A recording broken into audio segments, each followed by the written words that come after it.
क्वसूर्य प्रभुवो वंशः क्वचाल्प विषया मतिः तितीर्षु दुस्तरम मोहाद उडुपेनास्मि सागरम। नमस्कार। कालिदास संस्कृत अकादमी मध्य प्रदेश संस्कृति परिषद उज्जैन द्वारा आयोजित इस व्याख्यान सत्र में आप सभी का स्वागत है। आज पारंपरिक लोक चित्र शैलियाँ एवं उनके प्रयोग शीर्षक व्याख्यान के साथ हम आपके बीच उपस्थित हैं।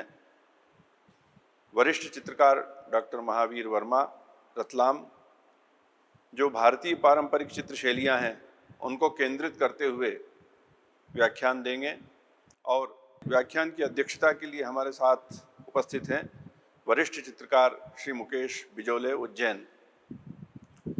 कालिदास संस्कृत अकादमी कालिदास साहित्य, संस्कृत साहित्य, पारंपरिक चित्रकला शैलियाँ, वैदिक वाङ्मय, शास्त्रीय नृत्य, पारंपरिक संस्कृत नाट्य आदि के उद्देश्यों की पूर्ति के लिए निरंतर कार्यशील है, गतिशील है। 1958 से अखिल भारतीय कालिदास समारोह का आयोजन उज्जैन में होता रहा है और तभी से राष्ट्रीय कालिदास चित्र एवं मूर्तिकला प्रदर्शनी का आयोजन भी अकादमी कर रही है। इस आयोजन में देश के लब्धप्रतिष्ठ चित्रकार सहभागिता करते आ रहे हैं। उनके चित्र अकादमी के संग्रह में संग्रहित हैं। महाकवि कालिदास ने चित्रकला को केंद्रित करते हुए कहा है, वे स्वयं अपने नायक जो यक्ष है, मेघदूत का नायक जो यक्ष है, उसको चित्र निर्मित करने का संदेश देते हैं। वे मेघदूत में कहते हैं, त्वामालिख्य प्रणय कुपिताम धातुरागैः शिलायाम महात्मानं ते चरणपतितं यावदिच्छामि कर्तुम अस्त्रैः श्रावण मुहुरुपचितैः धातुरालिप्यते में क्रूरस्तस्मिन्नपि न सहते संगमम नौ कृतान्तः। अर्थात वे यक्ष से अपनी यक्षिणी को जो संदेश प्रेषित करवाते हैं उसमें एक चित्र का संदर्भ देते हैं और कहते हैं कि मैं जो पारंपरिक संसाधन है अर्थात शिला है और धातु राग है उससे तुम्हारा चित्र बनाना चाहता हूँ, पर तुम्हारी स्मृति को ध्यान में रखते हुए मेरी आंखों से आंसू निकल जाते हैं और वो चित्र अधूरा ही बनता है, पूरा चित्र नहीं बनता है। तो मैं उस चित्र के माध्यम से तुमसे मिलना चाहता हूँ, परंतु विधाता जो क्रूर विधाता है वो उस चित्र को भी उन आंसुओं से धो देता है और चित्र में भी हमारा मिलन नहीं हो पाता है। तो ऐसे अनेक संदर्भ कालिदास ने अपने साहित्य में दिए हैं। वे पारंपरिक चित्रकला शैलियों के भी हैं। इस प्रकार कालिदास का साहित्य अनेक चित्र संदर्भों से परिपूर्ण है। देश के लगभग सभी वरिष्ठ चित्रकारों ने कालिदास साहित्य पर चित्रांकन किया है। वे सभी चित्र कालिदास अकादमी के संग्रह में संरक्षित हैं। कोविड संक्रमण के इस काल में मध्य प्रदेश शासन का संस्कृति विभाग सक्रिय है और पारंपरिक जो हमारे आयाम हैं उनको प्रसारित करने के उद्देश्य से गमक श्रृंखला का आयोजन कर रहा है। इसमें आज पारंपरिक लोक शैलियों पर केंद्रित व्याख्यान हम सुनेंगे। श्री महावीर वर्मा जो रतलाम से हमारे साथ हैं, वे वरिष्ठ चित्रकार हैं। यूँ वे एक शिक्षक हैं, परंतु चित्रकला में उन्होंने अपनी तूलिका चलाई है और अनेक अवसरों पर उनके चित्रों का प्रदर्शन हुआ है। राष्ट्रीय कालिदास प्रदर्शनी प्रतियोगिता में 2 बार वे पुरस्कृत हुए हैं। उनका हम स्वागत करते हैं। हम स्वागत करते हैं श्री मुकेश बिजोले जी का, जो पारंपरिक चित्रकला के वरिष्ठ चित्रकार हैं और राष्ट्रीय कालिदास चित्रकला प्रदर्शनी में उनके चित्रों का भी पुरस्कार हेतु चयन हुआ है। दोनों विद्वानों का हम स्वागत करते हैं। हम स्वागत करते हैं सभी सुधी सहृदय दर्शकों, श्रोताओं का कि वे आज हमारे बीच इस व्याख्यान सत्र में उपस्थित हैं। अब मैं सादर आमंत्रित करता हूं श्री महावीर वर्मा जी को कि वे पारंपरिक लोक चित्रकला शैलियां एवं प्रयोग शीर्षक व्याख्यान देने का कष्ट करें।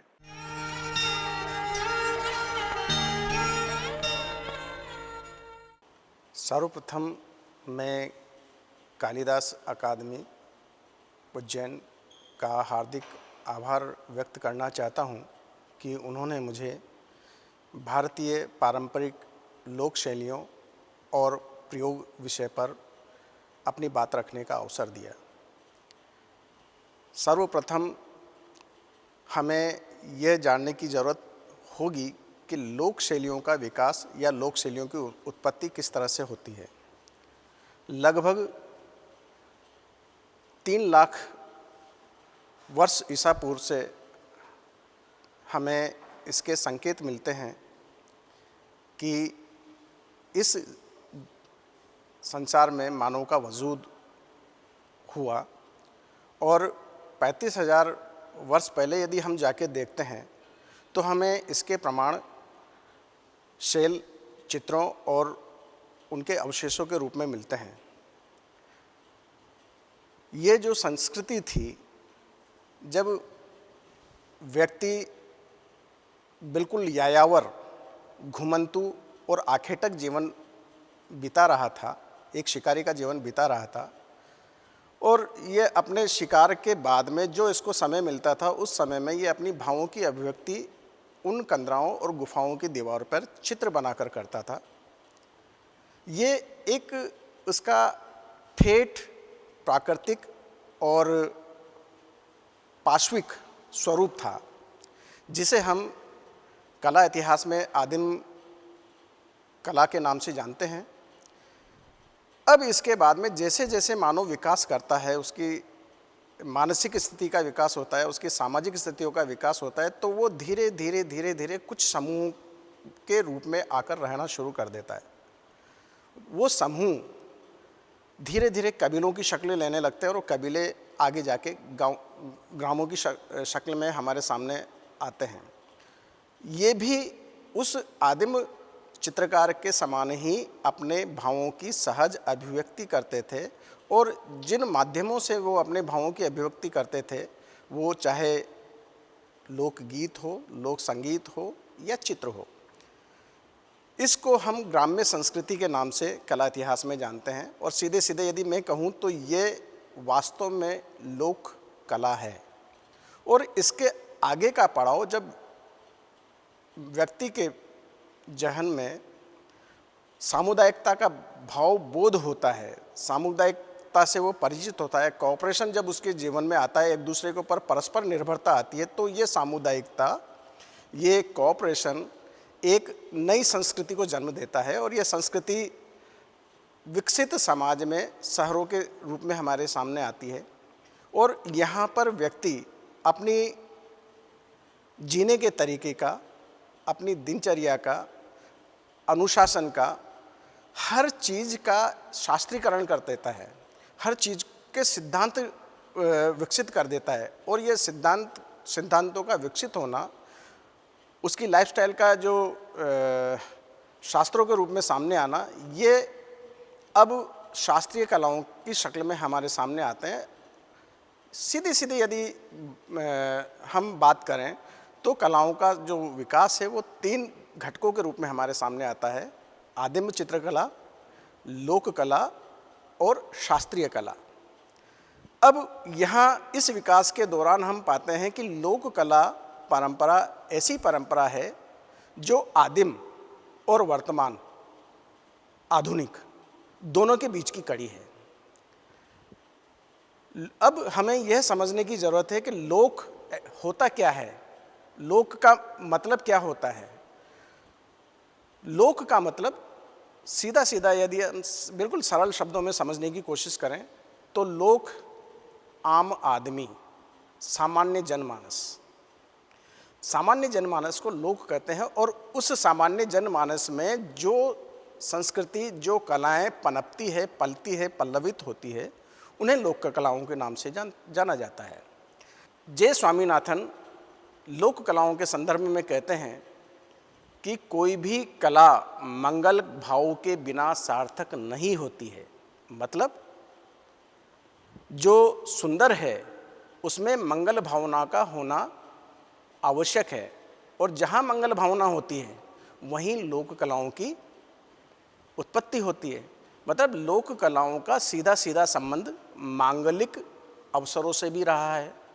अब देखा जाता है कि लोक चित्र भारतवर्ष में हमेशा मंगल कामनाओं को लेके बनाए जाते हैं। लोक चित्रों का निर्माण यदि हम देखें कि उसके निर्माण के उद्देश्य क्या रहे, तो लोक चित्रों के निर्माण के दो उद्देश्य हमें बराबर सामने नज़र आते हैं। पहला उद्देश्य मंगल भावनाएं या परंपराओं को आगे बढ़ाना, दूसरा उद्देश्य उसकी उपयोगिता, क्योंकि जो बनाते थे उसका उपभोग भी वो समाज करता था, तो उपयोगिता भी उसके साथ में जुड़ी नज़र आती है। इस तरह से लोक कलाएं सौंदर्य बोध के साथ साथ उपयोगिता भी उसका आवश्यक गुण होता है। अब भारत के संदर्भ में यदि हम बात को करें तो भारतवर्ष के संदर्भ में भारत बहुल संस्कृति वाला देश है। ये ऐसा देश है जहाँ पे हर रीजन की परंपराएं, रीति रिवाज बदल जाते हैं, और जो रीति रिवाज और परंपराओं में परिवर्तन आता है वो परिवर्तन ऐसा नहीं, समूल परिवर्तन नहीं है, आमूलचूल परिवर्तन नहीं है, वो परिवर्तन आंशिक होता है, लेकिन लोक की आत्मा वैसे के वैसे ही रहती है, सहज रहती है। हम इस बात को ध्यान में रखते हुए आज भारतीय लोक कलाओं पे कुछ अपनी बात रखने की कोशिश करेंगे। यदि फोरी दृष्टि से मैं आपको गिनाने की कोशिश करूं तो कुछ महत्वपूर्ण लोक शैलियाँ हैं भारत में जो हम देखते हैं। सबसे पहले पूर्व भारत की यदि हम बात करें तो पूर्व भारत में कई तरह की लोक शैलियाँ प्रचलित रही। उनमें प्रमुख बंगाल के पट्टचित्र, उड़ीसा के पट्टचित्र, फिर हम पूर्व से जैसे दक्षिण की तरफ बढ़ते हैं तो आंध्र प्रदेश ऐसा प्रदेश है जहाँ पे कलमकारी के रूप में पट्टचित्रों का निर्माण होता रहा है। उसके आगे जैसे हम बढ़ते हैं तो कर्नाटक में चितर करके लोक शैली का एक स्वरूप हमारे सामने आता है। कर्नाटक से पश्चिम की तरफ जैसे हम आगे बढ़ते हैं तो महाराष्ट्र की वॉर्ली, और सुदूर पश्चिम क्षेत्र में हम आते हैं तो गुजरात में पिथोरा शैली। पश्चिम से जैसे हम उत्तर की तरफ थोड़ा बढ़ें तो हमें मध्य प्रदेश में गौंड शैली, राजस्थान में मांडना और फड़ शैली, और इसी तरह से उत्तर पूर्व में हम देखते हैं तो बिहार की मधुबनी शैली, ये भारत की प्रमुख लोक शैलियों में आती है। इन पारंपरिक लोक शैलियों का जब हम अनुशीलन करते हैं या जब इन्हें देखते हैं तो कुछ विशेषताएं इन सभी पारंपरिक लोक शैलियों में हमें दिखाई देती है जो समान है। कुछ विशेषताएं ऐसी है जो एक दूसरे से इन शैलियों को अलग करती है, और बहुत सी विशेषताएं ऐसी है जो सभी लोक शैलियों में समान नज़र आती है। हम पहले उन विशेषताओं को देखेंगे जो समान है।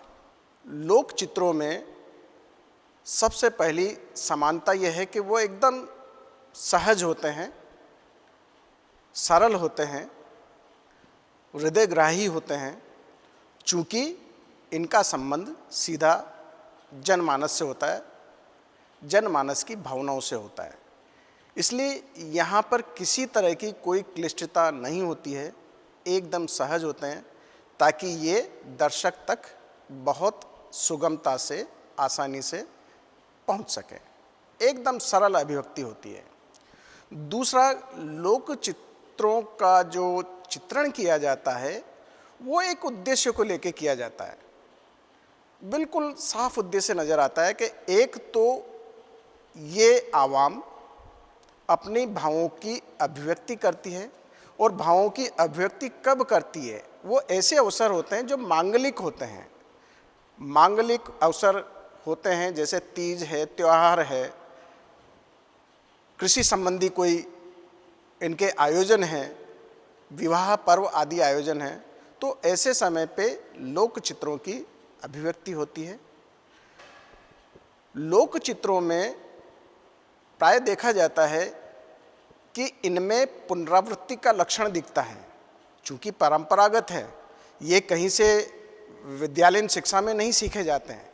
ये ऐसी शैलियाँ हैं जो एक पीढ़ी अपनी दूसरी पीढ़ी को स्वभाव में सिखाती है, और वो एक पीढ़ी से दूसरी पीढ़ी, दूसरी पीढ़ी से तीसरी पीढ़ी, इस तरह से परंपरागत रूप से ये हस्तांतरित होती रहती है। तो यहाँ पर इनमें पुनरावृत्ति की संभावना बहुत ज़्यादा होती है, पुनरावृत्ति के सारे चिन्ह इनमें नज़र आते हैं। इसलिए हम कह सकते हैं कि लोक चित्रों में पुनरावृत्ति होती है। अगली विशेषता लोक चित्रों की जो दिखती है वो ये सीधे सीधे व्यक्ति के हृदय से संबंधित होते हैं। ये आम आदमी की हृदय की आवाज़ है। वो जैसा अपने आप को अंदर से सोचता है वैसा ही वो अभिव्यक्त करता है। लोक चित्रों की अगली जो विशेषता है वो ये है कि ये अपने सीमित संसाधनों में अपने चरम को प्राप्त करते हैं, अपने परिणाम को प्राप्त करते हैं। संसाधन इनके पास में सीमित है और उसी संसाधन में ये बड़ी आसानी से अपनी भावनाओं की अभिव्यक्ति कर जाते हैं। लोक चित्रों के जो आकार हैं प्रायः सारे आकार सरल होते हैं और एक बार के देखने में तो लगता है कि जैसे किसी बच्चे ने बनाया हो, कोई बालक के बनाए हुए ये चित्र हों।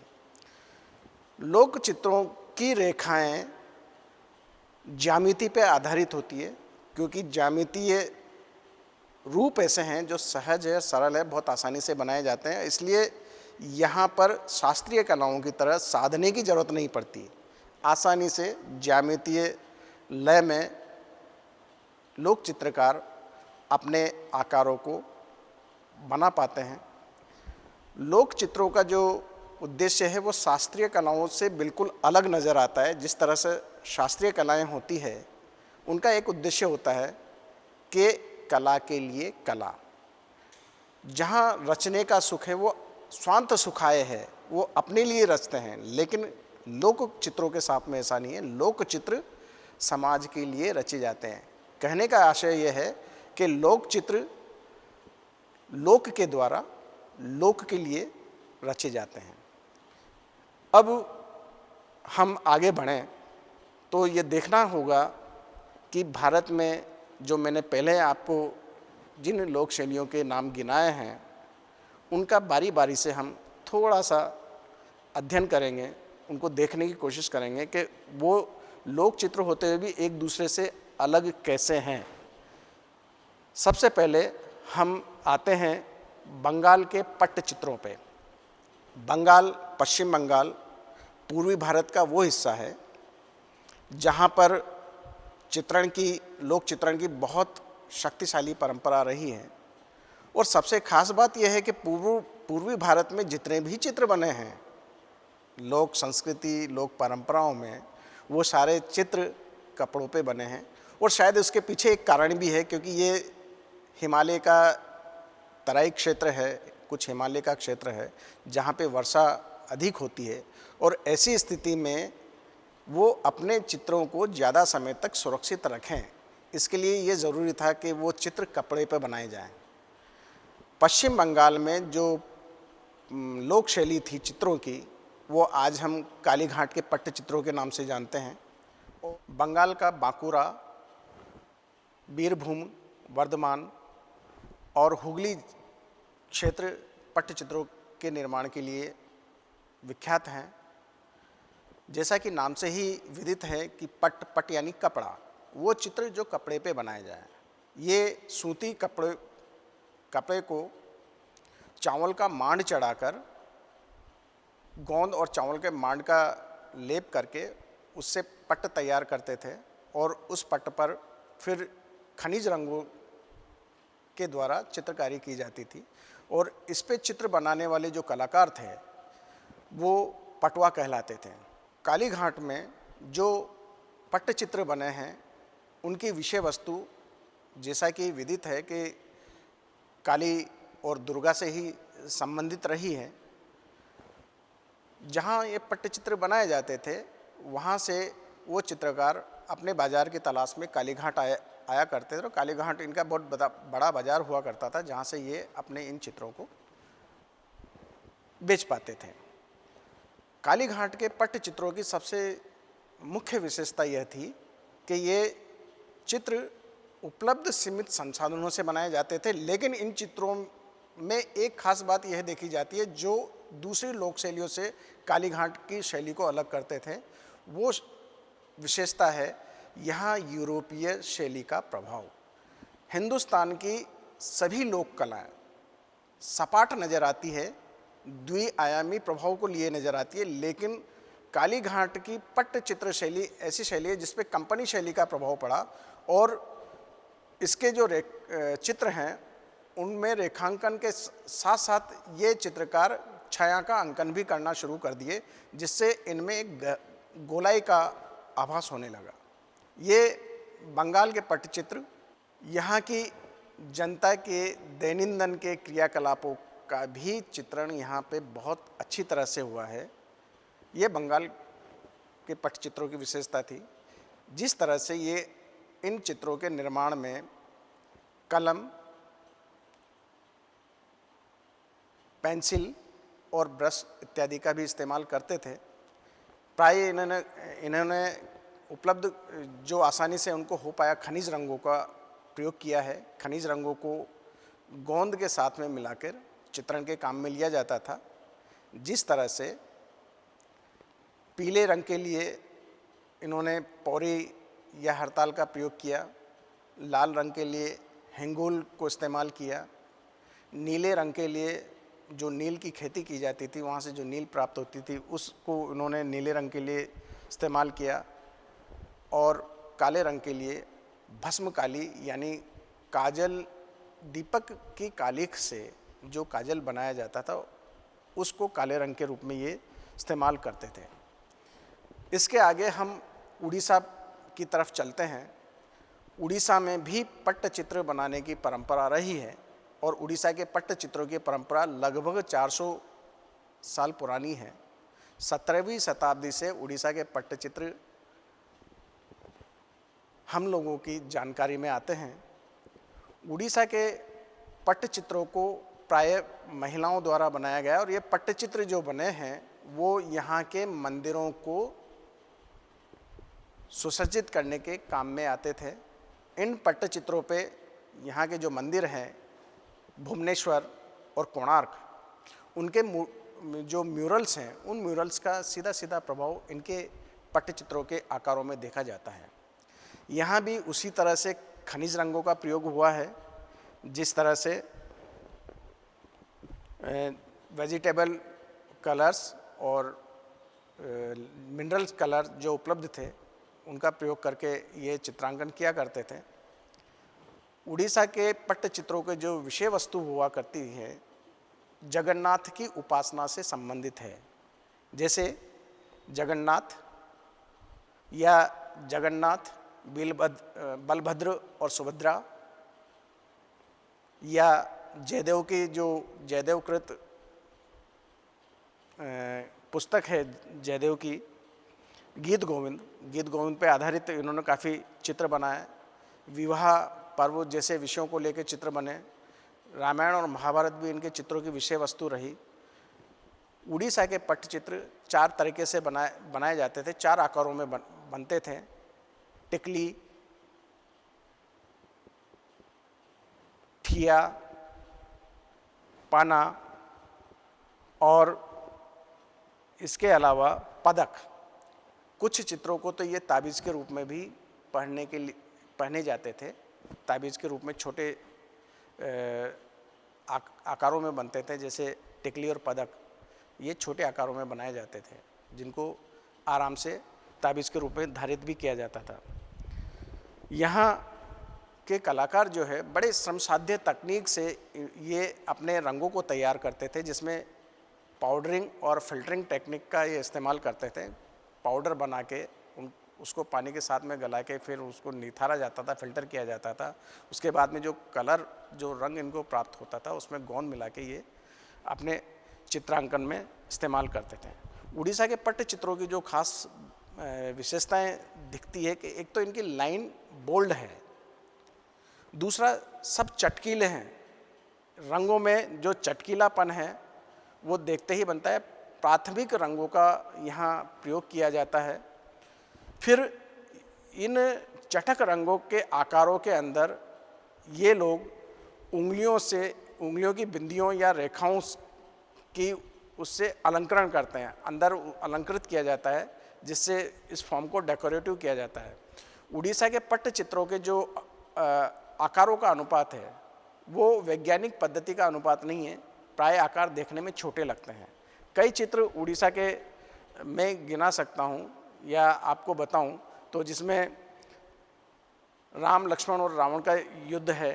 रावण के 10 सिर बनाए गए हैं, सफ़ेद रंग का लिबास रावण को पहनाया गया है, वो सफ़ेद रंग चावल के आटे से प्राप्त रंग है। उसके पीछे पृष्ठभूमि में जो रंग है लाल रंग, वो लाल रंग हिंगुल और लाल मिट्टी से प्राप्त रंग है। नीला रंग जो ये बनाते हैं वो नील को प्रोसेस करके बनाते हैं। पीला रंग और पीला रंग हरताल और हरा रंग एक टोन मिलती है जो शायद पीले और नीले को मिलाकर ये बनाते हैं। इस तरह से उड़ीसा के पट्ट चित्रों में खासकर जगन्नाथ और वैष्णव, चूँकि वैष्णव संप्रदाय का ये गढ़ रहा है, तो कृष्ण लीलाओं से संबंधित चित्र, रामायण महाभारत से संबंधित चित्रों की यहाँ बहुतायत रही है। अब आगे हम आएँ तो आगे आंध्र प्रदेश की तरफ जैसे चलते, तो आंध्र प्रदेश में लोक चित्रण की जो परंपरा हमें नज़र आती है वो है कलमकारी। जैसा कि नाम से ही स्पष्ट है, कलमकारी यानी कलम का कौशल। कलम प्रायः बांस से बनाई जाती थी और उस कलम से जो चित्र बनाए जाते हैं वो पट्ट पर बनाए जाते थे। जैसा मैं पहले भी बताया हूँ कि पूर्वोत्तर भारत है या पूर्व दक्षिण भारत जो है, यहाँ पर ज़्यादातर लोक चित्रण पट्टों पे ही हुआ करता था। और यहाँ आंध्र प्रदेश में जो पट्ट बनाने की परंपरा है वो भी बिल्कुल बंगाल और उड़ीसा से अलग नज़र आती है। सूती कपड़े का ये पट्ट बनाते हैं, सूती कपड़े का पट्ट बनाया जाता है। उस कपड़े को रात में गोबर के घोल में ये डुबो कर रखते हैं। सुबह उस घोल से निकाल के उस कपड़े को गाय या भैंस के दूध और चावल के मांड के मिक्सर में डुबोकर सुखा देते हैं। सुखाने के बाद में सूखने पर ये कपड़ा एकदम कड़क हो जाता है, तो उसको नरम करने के लिए लकड़ी के दस्ते से उससे कूटते हैं। कूटने के बाद में ये कपड़ा नरम हो जाता है और इस तरह से ये पट्ट तैयार किया जाता है। फिर गुड़ के घोल में जो खमीरी आती है उस खमीरी का ये उस पर लेप करते हैं और उसके बाद में ये पट्ट कलम से काम करने के लिए तैयार माना जाता है। अब जब ये उस पर चित्रण करना शुरू करते हैं तो उसके पहले जहाँ इनको चित्रण करना है वहाँ पे फिटकरी के पानी का ये प्रयोग करते हैं और फिर रेखांकन शुरू कर देते हैं। रेखांकन करने के लिए ये प्राकृतिक और वनस्पतिक रंगों का प्रयोग करते हैं। आंध्र प्रदेश में 2 तरह की कलमकारी शैलियाँ नज़र आती हैं। एक श्री कालाहस्ती कलमकारी के नाम से विख्यात है और दूसरी मछलीपट्टनम कलमकारी के नाम से विख्यात है। श्री कालाहस्ती कलमकारी हिंदू शासकों और हिंदू मंदिरों से प्रेरित रही है। मछलीपट्टनम कलमकारी मुस्लिम शासकों के संरक्षण में फली और फूली। श्री कालाहस्ती कलमकारी की सबसे खास बात ये थी कि ये कलमकारी हस्त निर्मित थी, हाथ से चित्र बनाए जाते थे, रंग बनाए जाते थे और उनको रंगों को भरा जाता था और बड़ी श्रम साध्य तकनीक से ये रंग तैयार करते थे। श्री कालाहस्ती कलमकारी के अलावा मछलीपट्टनम जो कलमकारी का विकास हुआ, माना जाता है कि मुस्लिम शासक जो थे वो अपने महलों के अंतर्भागों को ठप्पों या ब्लॉकों से सजाते थे और वो ठप्पे कालांतर में वेजिटेबल डाई के रूप में आज हमारे सामने आते हैं और कंप्लीट ये डाई स्टाइल होकर रह जाती है। कालाहस्ती कलमकारी के जो विषय वस्तु हुआ थी वो रामायण और महाभारत से संबंधित विषय वस्तु हुआ करती थी। मुक्त हस्त कलमकारी है, बांस की कलम से ये बनाई जाती है। मछलीपट्टनम की कलमकारी में जैसे मुस्लिम शासकों के संरक्षण में फली फूली, तो यहाँ पे ईरानी प्रभाव बहुत आसानी से देखा जा सकता है। इसके आकारों को जब हम देखते हैं तो यहाँ खास बात दिखती है कि इस स्कूल में, इस शैली में डेकोरेटिव एलिमेंट पर्याप्त मात्रा में नज़र आते हैं। आकारों के अंदर ये कुछ बिंदुओं से और रेखाओं की पुनरावृत्ति से आकारों को सजाते हैं। अब हम यहाँ से आगे जैसे चलेंगे और मधुबनी तक जाएंगे तो हमें नज़र आएगा कि ये रेखांकन करने का जो तरीका था कहीं ना कहीं सभी में समान था। दोहरी रेखाओं से ये रेखांकन करते थे और उसके बीच में उन रेखाओं को काट दिया करते थे। जैसे रस्सी होती है ना, रस्सी की तरह ये बोल्ड रेखाओं को इस्तेमाल करते थे ड्राइंग करने के लिए, और उसके अंदर सपाट रंग भर के बिंदुओं और रेखाओं से उनको सजा दिया करते थे। कालाहस्ती कर्मकारी में हमें पूरी द्रविड़ शैली का प्रभाव नज़र आता है। इसके जो आकार हैं वो द्रविड़ शैली से प्रेरित नज़र आते हैं। यहाँ पे वैज्ञानिक परिप्रेक्ष्य की पूरी तरह से अवहेलना की गई है। यदि साइड प्रोफाइल है तो उसके साथ में दोनों हाथों का चित्रण कर दिया जाता है, आंखें बड़ी बड़ी बनाई जाती है। उनके जो कॉस्ट्यूम्स हैं उनको बहुत ज़्यादा डेकोरेट किया जाता है और वो डेकोरेशन में कहीं प्राकृतिक उपादानों का भी प्रयोग किया है। इस तरह से ये हम कलमकारी को देखते हैं। अब कलमकारी के आगे जैसे हम आते हैं तो महाराष्ट्र की तरफ बढ़ते हैं। महाराष्ट्र में हम वारली लोक शैली को देखते हैं। वारली लोक शैली महाराष्ट्र का वो हिस्सा, महाराष्ट्र का दक्षिणी हिस्से से लेके गुजरात की सीमा तक का जो क्षेत्र है वो वारली जनजाति का निवास स्थान है। और वारली जनजाति का ये क्षेत्र होने के कारण जो वारली जनजाति जिस तरह के चित्रों का निर्माण करती है अपनी परंपरागत रिचुअल्स को फॉलो करने के लिए, तो वो चित्र शैली वारली शैली के नाम से जानी जाती है। कहा जाता है कि वारली का जो प्रारंभ है वो 10वीं शताब्दी से माना जाता है, लेकिन वारली अपने चरम पे 17वीं शताब्दी में आई, वो अपने चरम को प्राप्त कर पाई। 17वीं शताब्दी के बाद में ही वारली विश्व विख्यात होती है। वारली हिंदुस्तान की एक ऐसी लोक कला शैली है जो पूरी तरह से आधुनिक अप्रोच रखती है। हिंदुस्तान की दूसरी कला शैलियों में लोक कला शैलियों में हम देखते हैं कि कहीं ना कहीं वो धर्म के साथ में रही है, लेकिन वारली में वो धर्म का जो प्रभाव है बहुत कम नज़र आता है। वारली के जो विषय वस्तु रही है, वारली की विषय वस्तु तीज, त्यौहार, विवाह, कृषि पर्व इत्यादि वारली की विषय वस्तुओं के रूप में हम देखते हैं। और देखने में वारली एकदम सहज सरल शैली है जो मिनिमम रंगों से की जाती है। वारली में लाल रंग की दीवारों को लीपा जाता है। लाल मिट्टी और गोबर से दीवारों को लीप कर उस पर चावल के आटे के घोल से जो सफ़ेद रंग बनाया जाता है उससे वो अलंकरण करते हैं। ये सारे अलंकरण ज्योमेट्रिकल होते हैं। वारली की जो खास पहचान है, वारली में कोई लाइन सीधी नज़र नहीं आती है। वारली की सारी जो रेखाएं हैं वो कोणीय प्रभाव लिए हुए या वर्तुलाकार लय लिए हुए नज़र आती हैं। इसके वारली में ज्योमेट्रिक पैटर्न बनाए जाते हैं जो बड़े डेकोरेटिव होते हैं।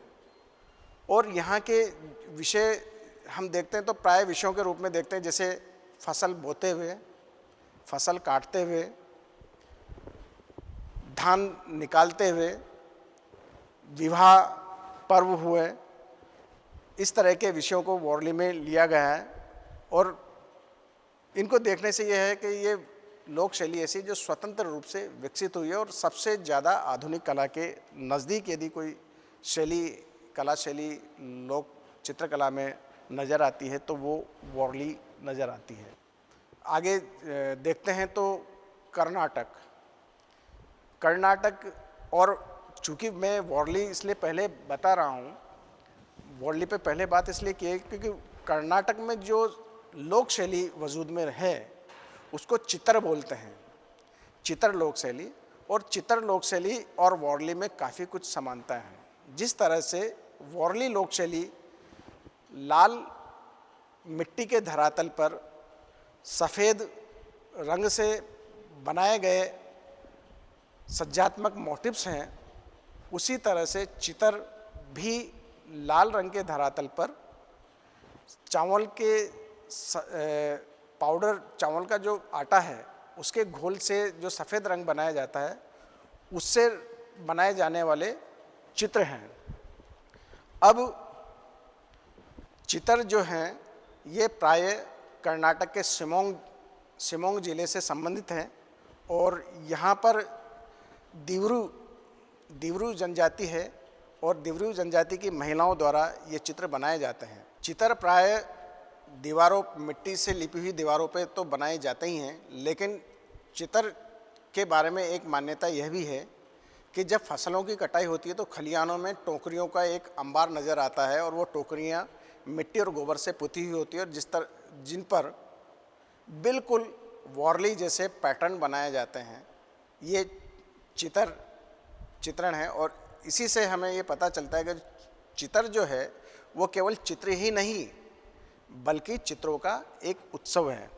चित्र से जैसे हम थोड़ा आगे बढ़ें तो अब हम गुजरात की तरफ आते हैं। गुजरात में जो मध्य गुजरात का जो हिस्सा है, बड़ौदा और बड़ौदा के आसपास का क्षेत्र, वो भील, भिलाला और राठवा जनजाति का निवास स्थान रहा है। ये लोग अपने रिचुअल्स को, अपनी परंपराओं को चित्रों के माध्यम से अभिव्यक्त करते हैं और ये इनके चित्रण जो है वो पिथोरा लोक शैली के नाम से विख्यात है। पिथोरा लोक शैली अपने आप में एक अनुष्ठान है। इन लोगों की मान्यताएं हैं कि जो भी इनके ऊपर समस्याएं हैं, जो भी इनके तकलीफ़ें हैं, जो भी इनका दुख है, वो गांव के प्रधान पुजारी को जाके उनके सामने रखते हैं अपनी समस्याओं को और वो प्रधान पुजारी अपने साथियों के साथ में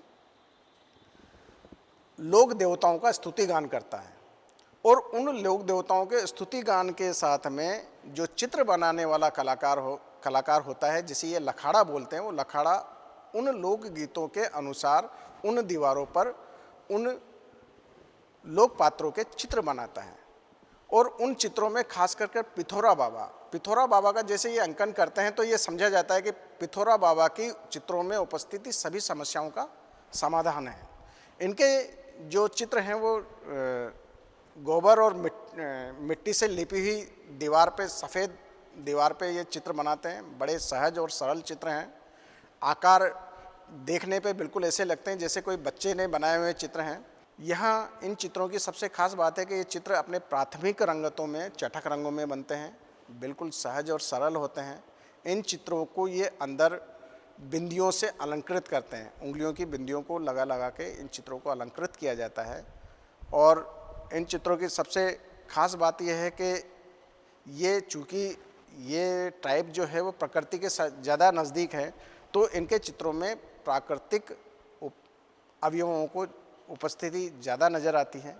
कहीं ना कहीं पिथोरा में डबल इमेज चित्र भी देखे जाते हैं, जैसे घोड़े की एक आकृति है लेकिन दो मुंह उसके बना दिए, वो दो मुंह उसकी गतिशीलता का प्रतीक है। इस तरह से पिथोरा बहुत ही महत्वपूर्ण लोक शैली है और ये लोक शैली ही नहीं बल्कि एक चित्रों का अनुष्ठान है। बड़ी पवित्रता के साथ में इन चित्रों को बनाया जाता है। और पिथोरा की सबसे खास बात है कि यहाँ पर महिलाओं द्वारा चित्रण वर्जित है। पुरुष चित्रकार हैं वही चित्रण करते हैं। अब इसके आगे हम मध्य प्रदेश का रुख करते हैं तो मध्य प्रदेश की कई महत्वपूर्ण लोक चित्र शैलियाँ हैं, जिसमें जरोती, नाग, गोदना ऐसी महत्वपूर्ण शैलियाँ हैं। इन शैलियों में गोंड सबसे प्रमुख शैली है। गोंड शैली वैसे देखा जाए तो मध्य प्रदेश के डिंडोरी, मंडला जिला जो है वो गोंड जनजाति के लिए जाना जाता है और यहाँ पर गोंड शैली अपने पूरे विकसित रूप में हमें नज़र आती है। इसके अलावा भारत के दूसरे राज्य जैसे बिहार, झारखंड, छत्तीसगढ़, यहाँ भी गोंड शैली का प्रभाव नज़र आता है। अमरकंटक के पास पाटनगढ़ बेगाचक गांव गोंड कला के प्रमुख केंद्र हैं। गोंड कला एकदम सपाट कला है। गोंड जनजाति वनों में रहने वाली जनजाति है, इसलिए इनके चित्रों में वन्य जीवों का, पशु पक्षियों का चित्रण बहुतायत मिलता है। गोंड शैली के जो आकार है बहुत सीधे सरल आकार नज़र आते हैं, लेकिन उन आकारों में जब ये चटक रंगों से उन आकारों को प्रकट करते हैं। और गोंड शैली की अपनी एक विशेषता है जो सारी लोक शैलियों से इसको अलग करती है, वो ये है कि वो इन आकारों की फिलिंग करते हैं। फिलिंग करने के लिए प्राय रेखाएं, बारीक बारीक रेखाओं की लय उसमें फिल की जाती है, जिसको भरण बोलते हैं। और वो वर्तुलाकार रेखाएं या बिंदियाँ, उससे ये सजाते हैं, अपने चित्रों को कंप्लीट करते हैं। इनके चित्रों में खास करके जो देखे जाते हैं वो आकार हैं, जैसे मोर है, हिरण है, शेर है, भालू है, मछली है, केकड़ा है, पहाड़ है, खेत है, पर्वत, नदी, ये सब इनके चित्रों में बहुत आसानी से देखे जा सकते हैं। और चित्रों के साथ में ये जो पैटर्न बनाते हैं उसके साथ में कुछ ज्योमेट्रिकल पैटर्न भी बनाते हैं, जो भी देखने के। और सबसे खास बात गोंड शैली की कि ये आकारों को इस तरह से फलक पे विस्तारित करते हैं कि जिससे ये चित्र लोक चित्र न लग के अपने में आधुनिक चित्रों के रूप में हमारे सामने नज़र आते हैं। अब आगे हम एक महत्वपूर्ण लोक शैली की बात करेंगे, मधुबनी लोक शैली। मधुबनी लोक शैली बिहार राज्य से संबंधित है और यहाँ पर कई तरह के लोक शैलियों के प्रकार है, जिसमें मधुबनी महत्वपूर्ण है। बिहार के मुजफ्फरपुर, दरभंगा और पूर्णिया और नेपाल के कुछ मैदानी इलाके, यहाँ पे मधुबनी लोक चित्र शैली बनाई जाती है, लोक चित्र बनाए जाते हैं। मधुबनी के जो चित्र हैं उसमें ये लोग बिल्कुल सरल आकार साइड प्रोफाइल में बनाए जाते हैं। मधुबनी चित्रों की खास विशेषता है कि इनकी जो रेखांकन है दोहरी रेखाओं से बनते हैं और वो रेखाएं बिल्कुल देखने में रस्सी जैसी लगती, जैसे रस्सी की डिज़ाइन होती है उसी तरह से इनके रेखांकनों के आकारों की डिज़ाइन होती है। इसमें ये प्राथमिक रंगों का प्रयोग करते हैं जो खनिज रंग होते हैं, चटकीले रंग होते हैं, और इनके आकारों में वो बिंदुओं और रेखाओं से उन्हें सजाया जाता है। इसके बॉर्डर्स को ये ज्योमेट्रिकल पैटर्न से डेकोरेट करते हैं। मधुबनी में जो आकार और पृष्ठभूमि के बीच पृष्ठभूमि में जो खाली स्थान है उन रिक्त स्थानों को ये बेल बूटों, पत्तियों, फूलों आदि से सजा देते हैं। इस तरह से मधुबनी चित्र विशिष्ट भारतीय लोक शैलियों में नज़र आती है। इनके जो सब्जेक्ट हैं उसमें माँ दुर्गा, काली, राम सीता, राधा कृष्ण। अंत में हम आते हैं राजस्थान लोक शैलियों की तरफ। राजस्थान में भी कई तरह की लोक शैलियाँ वजूद में हैं, जिसमें आज खास करके चर्चा करना चाहूँगा मैं मांडना और फड़पे। मांडना राजस्थान के कोटा, बूंदी, झालावाड़, टोंक, जयपुर, सवाई माधोपुर क्षेत्र में बनते हैं और ये मीणा जनजाति की महिलाओं द्वारा प्राय बनाए जाते हैं। ऐसा नहीं है कि मीणा जनजाति के दूसरे समाज के जो अन्य वर्ग भी है वो भी अपने घरों को उसी तरह से मांडनों से सजाते हैं, लेकिन ज़्यादातर जो उसमें सृजनात्मक योगदान है वो मीणा जनजाति का है। मांडना चित्र बहुत सीमित संसाधनों में, बहुत सीमित रंगों में बनाए जाते हैं। मान्यता है कि खाली घर, इन मीणा ट्राइब में खाली घर अपशगुन का प्रतीक माना जाता है और जो घर मांडनों से सुसज्जित होते हैं वहाँ पर लक्ष्मी का वास होता है। ऐसी इनकी धारणाएं और मान्यताएं हैं। मांडने में ये लाल मिट्टी और गोबर से लिपी हुई दीवार या आंगन, उसके ऊपर गेरू, खड़िया और हिरमिच जैसे रंगों से चित्रण करते हैं। एक विशेष तकनीक का ये प्रयोग करते हैं। यदा कदा तो बांस की कूचियाँ तो इस्तेमाल करते ही हैं, लेकिन कई जगह पर देखा जाता है कि बांस की कूची भी नहीं होती। महिलाएं जो है बालों के गुच्छों को अपने हाथ में उंगलियों में फंसा के उसको प्रेशर देती है, और प्रेशर देने से जो खड़िया रेल के आती है या गेरू रेल के आता है, उंगली के साथ वो रेखाएं बनाती जाती है। उसी तरह से कई बाल के गुच्छे ना रख के वो कपड़े की एक फाहा भी रख लेते हैं और उससे वो पैटर्न बनाते हैं। ये मांडना जो है उसमें ज्यामिति का ज़्यादा प्रभाव होता है और रेखाओं की आवृत्ति उसमें बार बार नज़र आती है। बीच में जैसे गहरे लाल रंग से मुख्य रेखांकन करते हैं और उसके दोनों तरफ सफ़ेद खड़िया की लाइनों से ये आकारों को स्पष्ट करते हैं। उसके अंदर के हिस्सों को ये भरते हैं, उसे चिरण भरण तकनीक कहा जाता है। तो छोटी लाइनों की बारंबार पुनरावृत्ति से उसको भरा जाता है। मांडने कई तरह के बनाए जाते हैं, जो खास करके तीज त्यौहार, दिवाली, होली, गणगौर और विवाह, जन्म, मृत्यु आदि अवसरों पे ये मांडने बनाए जाते हैं। इनमें कई ऐसे फॉर्म होते हैं जिन्हें हम आसानी से पहचानते हैं, जैसे चंग है, फीणी है, बिजनी, पगलिया या बावड़ी, फूल। इस तरह से आकार स्थानीय पशु पक्षी, स्थानीय जनजीवन इनके मांडनों में भी नज़र आते हैं। मांडने दोनों ही सतहों पर बनते हैं, धरातल पे भी बनते हैं, दीवार पे भी बनते हैं। इसमें पर्याप्त रूप से ये अपनी स्थानीय संस्कृति को, स्थानीय परिवेश को, स्थानीय जीवन को अपने मांडनों में अभिव्यक्त करते हैं। अब आगे बढ़ें तो हम फड़ की तरफ आते हैं। फड़ चित्र, फड़ चित्रों का सीधा सीधा संबंध राजस्थान के भीलवाड़ा ज़िले से हैं और भीलवाड़ा ज़िले में भी शाहपुरा जो क्षेत्र है वो 1631 में राजा सामंत सिंह द्वारा, शाहजहाँ के समय में राजा सामंत सिंह द्वारा बसाया गया। और राजा सामंत सिंह ने पुरग्राम से पांचा छिपा, एक चित्रकार थे पांचा जोशी, उनको आमंत्रित किया कि वो आके फड़ बनाए, फड़ चित्रण करें। और तभी से फड़ चित्रण की परंपरा का शुभारंभ हुआ माना जाता है। फड़ चित्रों में खास करके जैसे गोगा देव जी, तेजा जी, रामदेव जी, पाबू जी या दुर्गा माँ, इनके जनजीवन को ये अभिव्यक्त करते हैं चित्रों में। और कहा जाता है कि फड़ एक ऐसी लोक शैली है जिसमें साहित्य, संगीत और कला तीनों का मिश्रण है।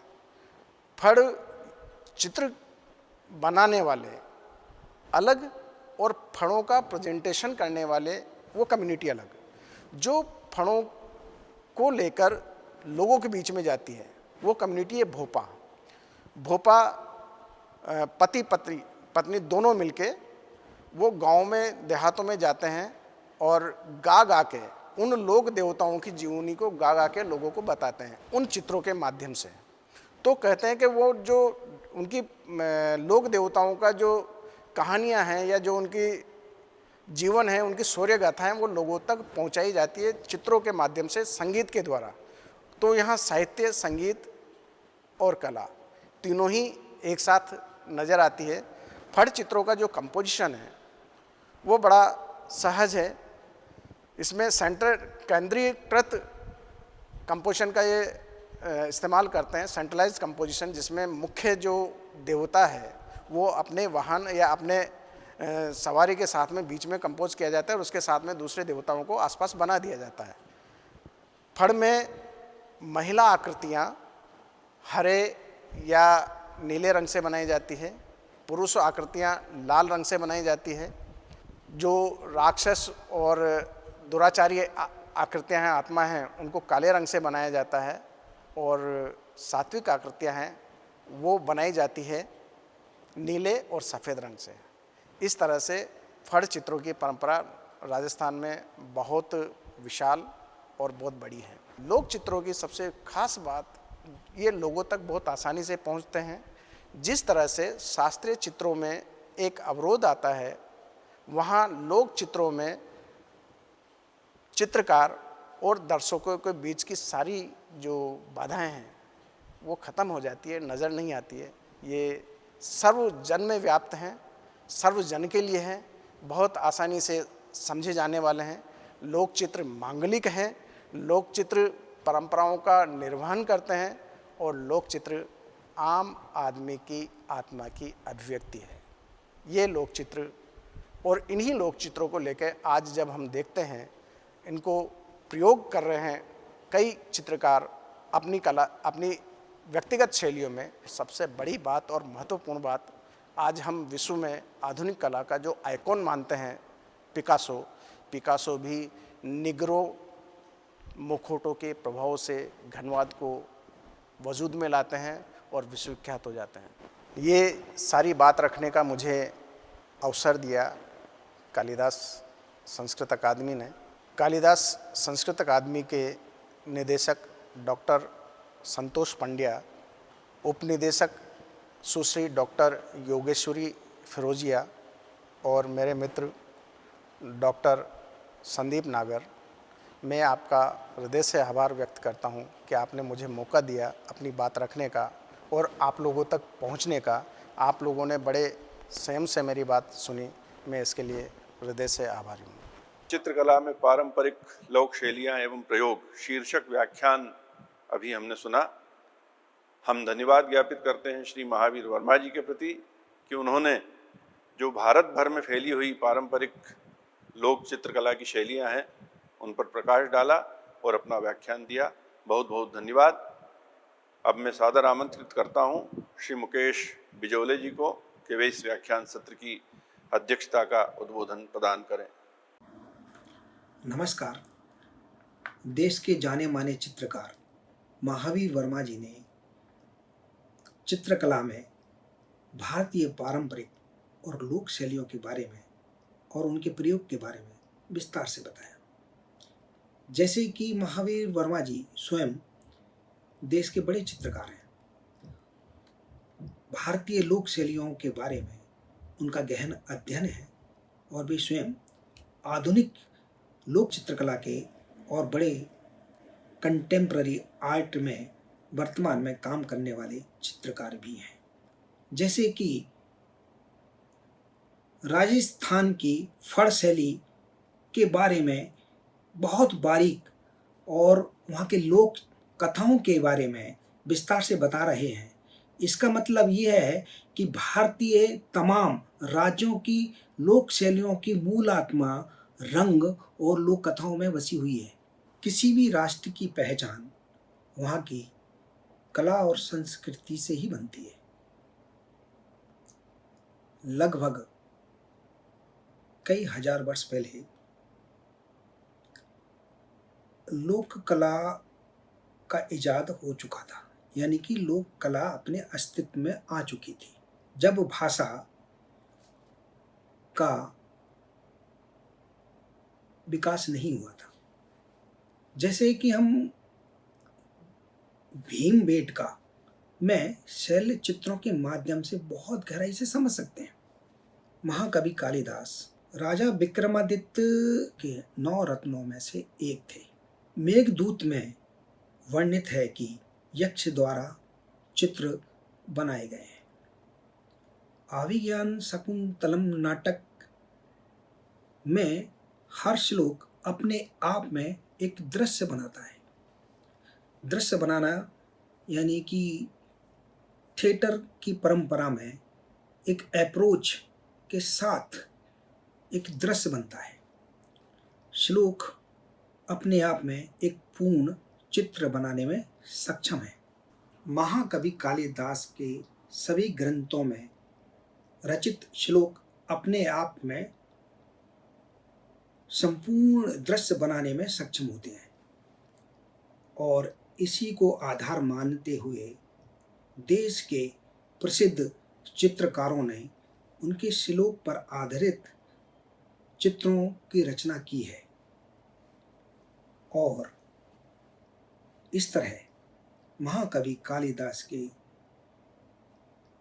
हर श्लोक को जीवंत चित्रों में बनाया गया है। जैसे कि प्रकृति का जब वर्णन होता है, एक बिंब बनता है।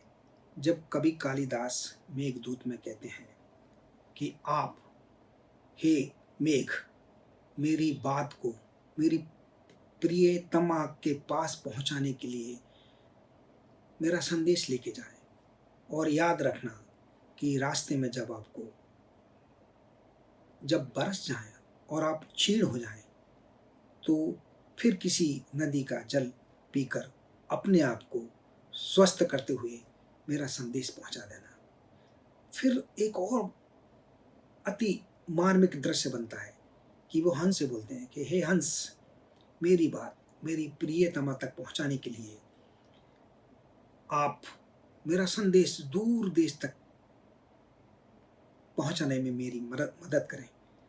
तब वो बोलते हैं कि ध्यान रहे कि आपको भूख लगे तो रास्ते में आपको कमल नाल और कमल के तालाब मिलेंगे, और मुझे पता है कि आपको कमल नाल बहुत प्रिय है। तो आप जाते जाते कमल नाल को लेते हुए अपने मुंह में दबाते हुए उड़ते हुए जाएं, और उसको रास्ते में ही भोजन करते हुए मेरे प्रियतम को बिना किसी देरी के संदेश पहुंचाएं। इस तरीके से भारतीय चित्रकारों ने उतनी ही, जैसे कहते हैं कि परकाया प्रवेश, चित्रकारों ने उस काल में महाकवि कालिदास की काया में प्रवेश किया और जीवंत चित्रों को बनाया। तो महाकवि कालिदास के सभी ग्रंथ देश नहीं विदेशों में भी प्रसिद्धि ख्याति लिए हुए हैं। और महाकवि कालिदास की राष्ट्रीय चित्रकला प्रदर्शनी लगभग 1958 से चित्रकला और शिल्पकला जो आज तक चली आ रही है, हमारे देश के तमाम चित्रकार बल्कि विदेशी कलाकारों ने भी इसमें भाग लिया है और चित्र बनाए हैं। लोक कला और लोक शैलियों का समय समय पर देश काल और परिस्थितियों के अनुसार विकास अलग अलग राज्यों में हुआ है। जैसे कि मध्य प्रदेश में गौंड शैली, गोदना शैली, और खासकर मालवा में सांझा लोक शैली, जो गोबर और फूलों के माध्यम से स्थानीय लोक कलाकारों के द्वारा बनाई जाती थी। हमारे मध्य प्रदेश झाबुआ के सिद्धहस्त कलाकार पेमा फतिया जो पिथौरा शैली में काम करते हैं, और पिथौरा शैली यानी कि लोक चटक रंग, प्राकृतिक लोक कलरों में काम करने के नींव के पत्थर की तरह उनको जाना जाता है। मध्य प्रदेश शासन ने उन्हें शिखर सम्मान से सम्मानित भी किया है। ऐसे चित्रकार, ऐसी हमारे मध्य प्रदेश की शैली। और मैं तो ये कहूँगा कि कश्मीर की अपनी एक शैली है, जैसे कर्नाटक की अपनी एक शैली है, साउथ की अपनी एक शैली है, हिमाचल की अपनी एक शैली है। जैसे कांगड़ा शैली हिमाचल की है, साउथ में जाएंगे तो तंजौर और चितर शैली। फिर हम कहें कि मधुबनी बिहार की मुख्यतः उड़ीसा की पट्ट शैली, ये देश में नहीं विदेशों में इनका बहुत नाम है। यहाँ के कलाकारों का और चित्रों को लोक शैलियों को ज़्यादातर विदेशों में भी बहुत ज़्यादा पसंद किया जाता है, क्योंकि वो हमारी अत्याधुनिक कला के समय में भी प्राचीन कला का बहुत ज़्यादा प्रभाव, यानी कि ये कहूँगा कि जैसे संगीत में स्वर होते हैं, वैसे वही रंग है जो अत्याधुनिक आज के समय में भी वही रंग है, वही चटक रंग है, और वही रंगों का प्रभाव आज के आधुनिक कला में भी देखा जाता है। यानी कि हमारी भारतीय लोक कला बहुत ही समृद्ध रही है। मैं फिर से यही कहूँगा कि हम लोक कला और शैलियों के बारे में बोल रहे थे। मैं ख़ास तौर से ये ध्यान दिलाना चाहूँगा कि महाराष्ट्र की वारली जो शैली है वो देश ही नहीं विदेश में भी हर जगह आपको देखने को मिल जाएगी। ये उसकी प्रसिद्धि स्वतः ही बनती है। फिर मैं लौट के आता हूँ राजस्थान की कई और शैलियों के ऊपर, जैसा कि महावीर जी ने फड़ शैली के बारे में बताया। अब राजस्थान की लोक परंपरा बहुत ही समृद्ध रही है। उसमें कई शैलियाँ और आती हैं स्थानीय के तौर पे, जैसे बीकानेर शैली, बूंदी शैली, राजपूताना शैली और मुगल शैली। इसके साथ साथ कई और शैलियाँ हैं जिनका जिक्र तो कर ही चुके हैं और आप पढ़ भी चुके हैं। जैसा कि मैं ये और कहूँ कि लोक कला हमारे भारत की इतनी समृद्ध रही है कि इसमें जो स्थानीय चित्र बनते थे वो लोक देवी और देवताओं की कथात्मक शैली के चित्र हुआ करते थे। और ख़ास बात यह है कि मैं ये कहूँ कि पूरे विश्व की जो आधुनिक कला है वो मैं ऐसा मानता हूँ कि लोक कला का जो एक बड़ा द्वार है उसी के रास्ते से होकर गुजरती हुई, विकसित होती हुई आधुनिक कला का रूप लेती है। और ख़ास महत्वपूर्ण बात अंत में मैं ये कहूँगा कि कालिदास चित्र एवं मूर्ति कला इसके लिए एक बहुत बड़ा बृहद प्लेटफॉर्म देती है आने वाले पीढ़ी के कलाकारों के लिए भी। मैं मध्य प्रदेश कालिदास संस्कृत अकादमी के निदेशक डॉक्टर संतोष पंड्या जी एवं उप निदेशिका सुश्री योगेश्वरी फ्रोजिया मैम और साथ ही डॉक्टर संदीप नागर जी का आभार व्यक्त करता हूँ कि जिन्होंने मुझे आज यहाँ आमंत्रित किया। कालिदास अकादमी चित्रकला में भारतीय पारंपरिक और लोक शैली के प्रयोग के लिए लगातार आयोजन कर रही है, क्योंकि आने वाली पीढ़ी और चित्रकार इस विषय से जुड़ें और कालिदास की ग्रंथों की ख्याति देश और विदेशों में पहुंचाएं। इसके लिए मैं कालिदास अकादमी को साधुवाद देता हूँ। नमस्कार। अभी आपने चित्रकला की पारंपरिक लोक शैलियाँ एवं प्रयोग विषय पर मुख्य वक्ता के रूप में मध्य प्रदेश के वरिष्ठ चित्रकार एवं शिक्षक श्री महावीर प्रसाद वर्मा जी को सुना। इसी के साथ इस कार्यक्रम की अध्यक्षता कर रहे वरिष्ठ चित्रकार श्री मुकेश बिजौली जी को भी सुना। दोनों वरिष्ठ कलाकारों को एक ही मंच पर लाने का उद्देश्य यह था कि जैसा कि आप जानते हैं, कालिदास संस्कृत अकादमी का उद्देश्य पारंपरिक कलाओं को आगे बढ़ाना है। इसी को ध्यान में रखते हुए महावीर प्रसाद वर्मा जी, जो कि लोक शैली के वरिष्ठ चित्रकार हैं, उन्हें आमंत्रित किया गया। इस कार्यक्रम की अध्यक्षता कर रहे हैं मुकेश बिजौली जी, जो कि समसामयिक शैली के वरिष्ठ चित्रकार हैं, उन्हें आमंत्रित किया गया। दोनों वरिष्ठ कलाकारों के माध्यम से हम युवा पीढ़ी को यह संदेश देना चाहते थे या उनकी सहायता करना चाहते थे कि किस प्रकार आप लोक शैलियों के माध्यम से समसामयिक कला में प्रयोग कर सकते हैं। आप दोनों वरिष्ठ कलाकारों के प्रति मैं कृतज्ञता ज्ञापित करती हूँ एवं आप सभी श्रुति श्रोताओं के प्रति आभार व्यक्त करती हूँ। धन्यवाद।